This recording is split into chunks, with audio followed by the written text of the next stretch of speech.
Well, sanctions are all the result of this conflict. There are sanctions that were imposed as a result of this conflict. And so I would say to you that in order to bring an end to any conflict, there has to be concessions made by all sides. We're not going to predetermine what those are. We're certainly not going to negotiate this today or in a press conference for that matter. But, and there are other parties that have sanctions. The European Union is going to have to be at the table at some point because they have sanctions as well that have been imposed.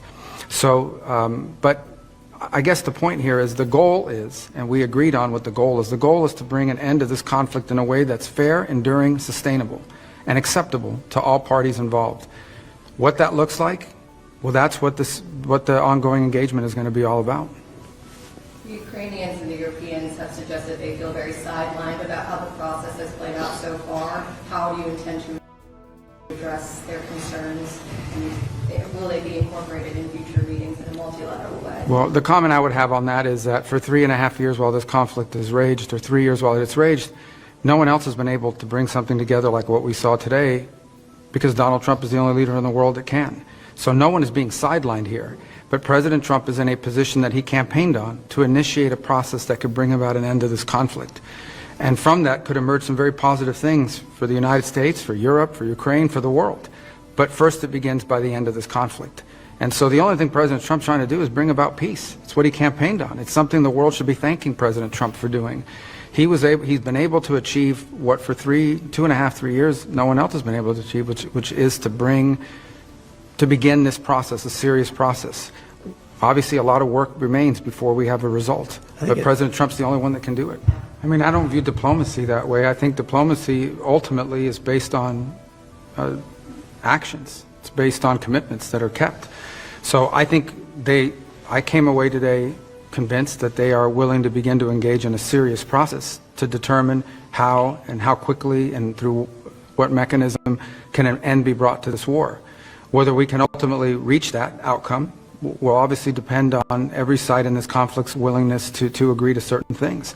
So I think it's important to have this meeting because we haven't really had much engagement with the Russians for almost 3 years. And it sets the table for future conversations. How that turns out will be up to the parties and their willingness not just to make commitments but to live by them. That'll be tested in the weeks to come. But I can tell you again, as I reiterate, President Trump has made it very clear during the campaign he thought this conflict needed to end.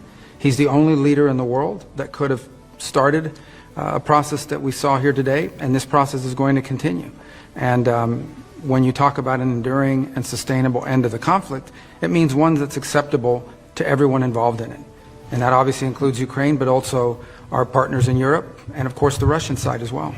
Sorry, I didn't mean to jump in there, but I just wanted to also take a moment, I think on behalf of all of us and the President, to thank our partners in Saudi Arabia, to thank our hosts for bringing this together, and particularly the Crown Prince Mohammed bin Salman and his team. We are moving quickly, which means they moved very quickly to be such gracious hosts, and we certainly are all appreciative. Absolutely. As a last question, will the Saudis take on a more active mediation role as these talks proceed? Well, that's a decision for the kingdom to make, but I can tell you that the Kingdom of Saudi Arabia is playing an indispensable role in making today possible. Not just hosting us, but bringing the parties together to have these conversations. I think it's something we're very grateful for. Something we're very grateful for the partnership that we have with them on a host of issues, and this being one of them, where we thank them for doing it, and we hope that they will. I think they've offered, and I believe that they will continue to be helpful in any way they can. Thanks. Can I just I'll be extremely brief. So what is the next step now? The high-level team you mentioned is number 2 or number 3. Yeah, so let me walk you through the next step is multi-track. The first next step is working through our respective teams at the diplomatic side, just to ensure that our diplomatic missions can function. There's been a series of reciprocal actions taken over the last 10 years that have really diminished our ability to operate in Moscow, as an example, and they would argue their ability to operate in Washington. We're going to need to have vibrant diplomatic missions that are able to function normally in order to be able to continue these conduits. The second is a high-level team, including those who are experts on these topics, the technical side, to begin to engage with their side on parameters of what an end to this conflict would look like. And on that front, obviously, there's going to be engagement and consultation with Ukraine, with our partners in Europe and others. But ultimately, the Russian side will be indispensable to this effort, and so that process will begin. And then the third is, together with those other two, is beginning to engage in identifying the extraordinary opportunities that exist should this conflict come to a acceptable end, the credible opportunities that exist to partner with the Russians geopolitically on issues of common interest, and frankly economically on issues that hopefully will be good for the world and will also improve our relations in the long term between these two important countries. So all three of those efforts will be happening in conjunction with one another.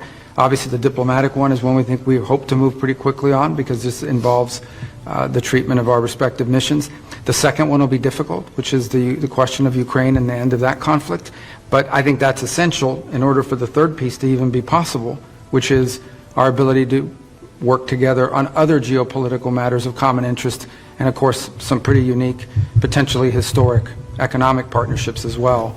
The key that unlocks the door for those opportunities, however, is the end to this conflict. But in terms of when does the high-level team meet? Is there been any date? There's no date set, but as President Trump is, as you've seen over the last 4 weeks, not patient in terms of getting action. He drives hard, he wants to get things done. He's been wanting to do this, and he's moving very quickly to fulfill the promises he made to the American people when they elected him as our president. Okay, and then in terms of number one, in the restoration of the diplomatic missions, you'll remember that the first big tit of the tit for tats was after the Skripal poisoning, and the U.S. under one of your predecessors, Mr. Tillerson, expelled a lot of Russian diplomats, to which they responded.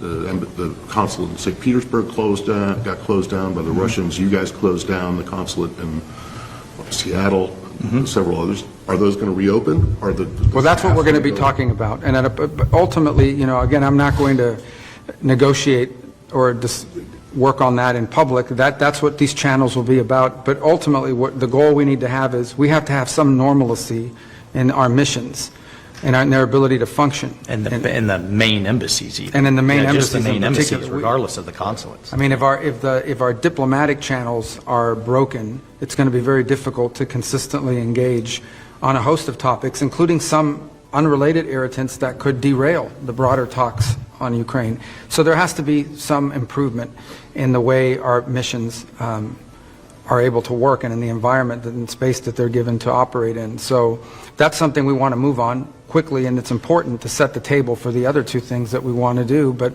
I think the key really in all of this is ultimately going to be whether an agreement can be reached with all parties involved on an acceptable resolution to the conflict in Ukraine.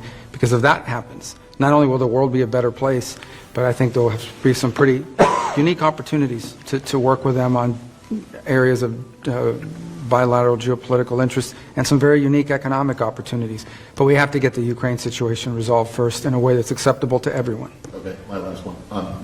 But does that mean if you get the staffs back to the normal operational level, and staffs at the embassies, that you consider the Skripal case of the Crimea annexation to be closed? There are no longer issues? Because I think, you mentioned that Keir Starmer is going to be in Washington next week. I can imagine that the Brits won't be particularly. Again, I'm not going to negotiate or talk through every element of the disruptions that exist or have existed in our diplomatic relations and the mechanics of it. Suffice it to say that President Trump has pledged and intends to keep his promise to do everything he can to bring an end to this conflict. We cannot do that unless we have at least some normalcy in the way our diplomatic missions operate in Moscow and in Washington, D.C.